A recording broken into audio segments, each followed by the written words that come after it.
Aku adalah kaisar wanita yang sangat dicintai oleh rakyat Rusia, meskipun aku bukan orang Rusia.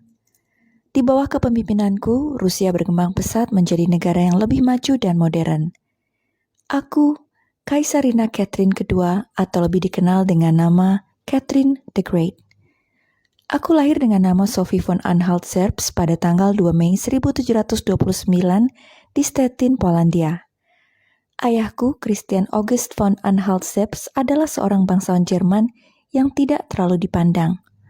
Sementara ibuku, Joanna Elizabeth, adalah seorang wanita yang sangat ambisius dan tidak puas dengan status bangsawan rendahan yang dimiliki ayahku. Sejak kecil, aku sering menerima cacian dan makian dari ibuku yang tidak puas dengan kelahiranku. Ia juga sering membentakku hanya karena kesalahan kecil yang tidak sengaja aku lakukan. Meski demikian, aku adalah anak yang cerdas dan kritis. Sadar akan kecerdasan yang aku miliki, pengasuhku mengajariku bahasa Perancis dan memberiku banyak buku bacaan. Ibuku baru memperhatikanku setelah adik laki-lakiku meninggal dunia. Saat aku berusia 13 tahun, ibu mulai sibuk mengirimkan surat kepada keluarga-keluarga bangsawan yang ada di Eropa. Ia ingin menikahkanku dengan keluarga bangsawan yang memiliki status lebih tinggi dari keluargaku agar bisa menaikkan derajat keluarga kami.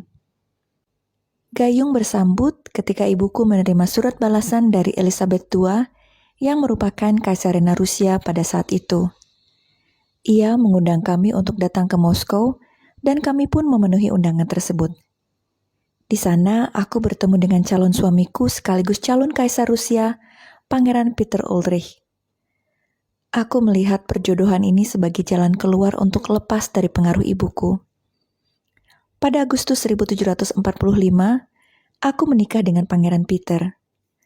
Saat itu aku baru berusia 16 tahun dan Peter 17 tahun. Sejak kami menikah, Peter tidak pernah memperhatikanku dan ia lebih suka berkumpul dengan teman-temannya. Kehidupan di istana ternyata tidak lebih baik dari kehidupan di rumah keluargaku. Semakin lama, pernikahanku dengan Peter semakin memburuk, hingga akhirnya hatiku tertambat pada seorang perwira militer bernama Sergei Saltykov. Dari hubungan gelap itu, aku dikaruniai 2 orang anak laki-laki bernama Paul dan anak perempuan bernama Anna. Kaisarina Elizabeth yang mengetahui hal itu pun memberiku hukuman tegas dengan mengambil alih hak asuh putraku Pangeran Paul. Aku tidak boleh berada di dekatnya dan hanya boleh menemuinya sesekali saja. Pada tahun 1762, Kaisarina Elizabeth II, ibu mertuaku, meninggal dunia, dan suamiku diangkat menjadi kaisar Rusia dengan gelar Peter III. Pernikahan kami yang memang tidak berjalan mulus membuatku dan Peter saling beradu kekuasaan. Namun, kepemimpinan Peter yang buruk membuat banyak pihak mendukungku karena strategiku yang cerdas dalam menghadapi suamiku. Aku berhasil mendapatkan dukungan dari pihak militer dan gereja. Akhirnya, pada tanggal 9 Juli 1762, aku memimpin unjuk rasa di Saint Petersburg untuk menggulingkan Peter dan memproklamirkan diriku sebagai Kaisarina Rusia. Peter akhirnya terpaksa turun dari jabatannya sebagai kaisar setelah memimpin Rusia selama 6 bulan. 8 hari setelah Peter turun tahta, ia dibunuh oleh salah satu pendukungku, Alexei Orlov. Banyak pihak menganggap bahwa aku bertanggung jawab atas pembunuhan Peter. Padahal aku tidak pernah memerintahkan siapapun untuk membunuhnya. Pada September 1762, aku akhirnya dinobatkan sebagai Kaisarina Catherine II.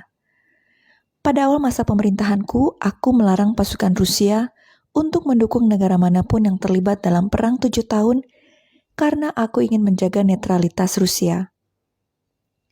Selama masa pemerintahanku, Rusia mengalami banyak kemajuan dalam bidang perdagangan internasional, seni, dan juga pendidikan. Selain itu, aku juga banyak melakukan diplomasi politik dan berhasil memperluas wilayah kekuasaan Rusia. Semua kemajuan yang aku bawa membuatku menjadi sosok yang dicintai oleh rakyat Rusia, meskipun aku bukan orang Rusia. Pada tanggal 17 November 1796, aku meninggal karena serangan stroke dan mengakhiri 34 tahun kepemimpinanku di Rusia. Saat itu usiaku 67 tahun. Aku dimakamkan di kompleks pemakaman para kaisar Rusia yang berada di Katedral Saint Peter and Paul, Saint Petersburg. Pada awal Januari 1797, setelah jasadku ditampilkan ke hadapan publik selama kurang lebih 6 minggu, untuk memberi kesempatan pada rakyat agar bisa memberikan penghormatan terakhir kepadaku. Aku dianggap sebagai salah satu pemimpin wanita dengan masa pemerintahan terpanjang dan tersukses yang pernah ada di dunia.